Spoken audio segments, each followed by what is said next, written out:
안녕하세요, 현부TV입니다. 우리가 상가 투자를 하는 이유는 무엇일까요? 여러 가지가 있겠지만 그중 가장 많은 것은 따박따박 안정적인 월세를 받아 자유롭고 여유로운 생활을 하기 위해서일 겁니다. 오늘은 상가 경매 투자 사례 중 안정적인 월세 세팅에 성공한 두 가지 사례를 알려드리도록 하겠습니다. 경기도 안산시 단원구 고잔동의 11평 1층 상가가 감정가 9억 1200만원에서 두 번 유찰되어 6명이 경쟁한 끝에 5억 8100만원에 낙찰되었습니다. 매각 물건 명세서를 보면 지도 로드뷰로 확인해 봤을 때 2021년 초부터 현재까지 계속해서 공실인 것을 확인할 수 있었습니다. 권리 분석을 하면 말소 기준 권리인 근저당권 이후로 모두 소멸되어 깨끗하게 정리되는 물건입니다. 해당 상가가 위치한 곳은 안산중앙역 1번 출구 바로 앞 이면도로 1층입니다. 안산중앙역은 1번 출구를 포함한 북쪽으로 활성화된 유흥, 먹자 상권과 대단지 아파트 배우 세대를 포함하고 있어 상가 투자에 적합한 위치라고 볼 수 있습니다. 보통의 상가는 이면도로보다는 전면도로가 상권이 발달된 경우가 많습니다. 특히 전면도로에 지하철 출입구가 있다면 더더욱 그렇죠. 하지만 유흥 상권의 경우는 약간 다릅니다. 유흥이라는 특수성이 있기 때문에 이면도로 역시 상당히 발달된 경우들이 많습니다. 해당 상가 역시 먹자 상권과 함께 나이트클럽, 노래방, 유흥 주점들이 발달된 상권의 1층에 위치해 있기 때문에 이면도로긴 하지만 입지가 괜찮아 보입니다. 실제 임장을 가서 근처 부동산에 문의를 해보니 이미 보증금 5천만원에 월세 300만원으로 계약이 체결되었다는 사실을 알 수 있었습니다. 풍부한 배우 세대를 가진 발달된 상권 내에 사람들의 동선까지도 나오는 상가라 그런지 요즘 같은 불경기에도 낙찰 후에 공실 기간이 길지 않게 임대차를 맞출 수 있었던 것 같습니다. 그런데 경매로 넘어오기 전에는 왜 3년이라는 시간 동안 공실이 나 있었던 걸까요? 등기부등본을 살펴보면 전 소유주가 33년생임을 알 수 있습니다. 90세가 넘으신 분이라 상가의 임대차를 적극적으로 맞추기 어려운 상황이지 않았나 생각이 되었습니다. 낙찰가 5억 8100만원에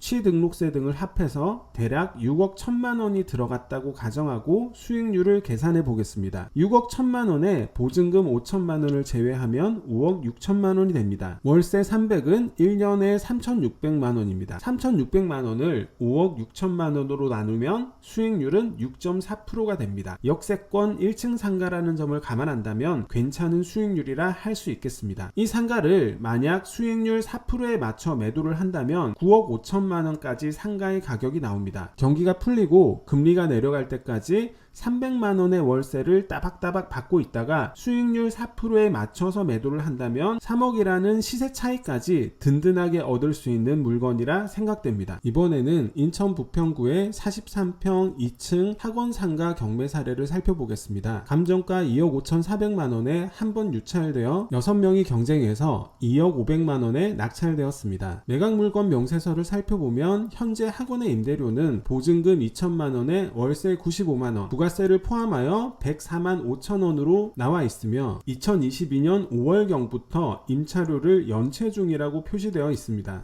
배당 요구 종기일이 2022년 8월인 것으로 보아 정말 영업이 안 돼서 임차료를 연체 중인 건지 아니면 경매로 넘어간다는 사실을 알고 나서부터 일부러 연체 중인 건지 확실하지 않습니다. 또한 임차인은 선순위 전입자로 대항력이 있는 상황임에도 불구하고 배당 요구를 했기 때문에 영업을 지속할 의지가 없을 정도로 힘든 상황일 수 있습니다. 이럴 때는 직접 임장을 해서 조사를 해야 됩니다. 먼저 입지를 살펴보자면 해당 상가 서쪽으로 대규모 배우 세대를 가지고 있으며 지하철로 향하는 동선상에 위치해 있음을 알 수 있습니다. 하지만 배우 세대에서는 거리가 좀 먼 편이고 배군역 자체가 크게 활성화된 지하철은 아니기 때문에 무조건 좋다고 판단하기는 어렵습니다. 제가 직접 임장을 가서 조사를 해보니 1번 도로변은 상가 건물 자체가 없었습니다. 상권 자체가 형성이 될 수 없는 거죠. 2번 아파트 단지 내 상가는 1층에 작은 상가들로만 이루어져 있고 군데군데 공실이 보일 정도로 상권이 죽어있는 느낌이었습니다. 3번이 이 근처 주민들이 주로 이용하는 상권으로 보였는데요. 의원, 한의원과 함께 소매품점, 미용실, 편의점, 마트, 음식점이 규모는 작지만 구색은 갖추어져 있음을 확인할 수 있었습니다. 하지만 건물들이 작고 낡아서 40평대 학원이 들어갈 만한 곳은 잘 보이지 않았습니다. 이렇게 1, 2, 3번의 상권을 분석하고 나니 4번의 입지에 위치한 경매 물건에 왜 6명이나 경쟁을 하게 되었는지 이해할 수 있었습니다. 상가 인접한 곳에 아파트와 주택이 많이 몰려 있고 초중고 역시 4군데나 있기 때문에 분명 학원 수요는 있겠지만 막상 40평 이상의 학원을 차릴 만한 상권이나 상가가 부족해 보였습니다. 최근에 임장을 가보니 낙찰받은 지 1년이 지난 지금도 같은 상호의 학원이 운영 중에 있음을 확인할 수 있었습니다. 그런데 경매 진행 당시 임차인은 왜 배당 요구를 했을까요? 정말 보증금을 받고 나갈 생각이어서가 아니라 경매 절차를 잘 이해하지 못했기 때문에 배당 요구를 했을 가능성이 크다고 생각됩니다. 대항력이 있는 임차인은 영업을 계속하고 싶다면 배당 요구를 하면 안 됩니다. 이 사건에서는 임차인이 배당 요구를 함으로써 스스로 영업권을 포기했기 때문에 낙찰자와 새로운 계약을 체결해야만 됩니다. 6명이라는 경쟁과 2억 500만 원이라는 낙찰 금액을 봤을 때 추측컨대 입찰자분들은 매각 물건 명세서에 있는 2천에 월차임 95만 원이 아니라 충분히 더 높은 월세가 가능하다고 판단해서 들어간 것 같습니다. 만약 월세를 120만 원까지 올릴 수 있다면 연차임은 1,440만 원이고 낙찰 금액에 취등록세 등을 합해서 총 2억 1,500만 원이 들어갔다고 가정하면 1,440만 원을 보증금 2천만 원을 제외한 1억 9,500만 원으로 나누면 수익률은 7.4%가 됩니다. 만약에 월세를 110만 원으로 올렸을 경우 같은 방식으로 계산하면 수익률은 6.7%가 됩니다. 오늘은 성공적으로 월세 세팅을 만들어낸 상가 경매 투자 사례 2가지를 살펴보았습니다. 성공하기 위해서는 성공의 습관들을 쌓아 나가야 된다고 합니다. 이렇게 성공적인 상가 투자의 패턴을 꾸준히 익혀 습관화시킨다면 실패하지 않는 상가 투자, 안정적인 월세 흐름을 만들어내어 자유롭고 풍족한 경제적 자유에 도달할 수 있을 것입니다. 여러분들의 구독과 좋아요, 알람 설정은 저에게 큰 힘이 됩니다. 다음에 다시 찾아오겠습니다. 감사합니다.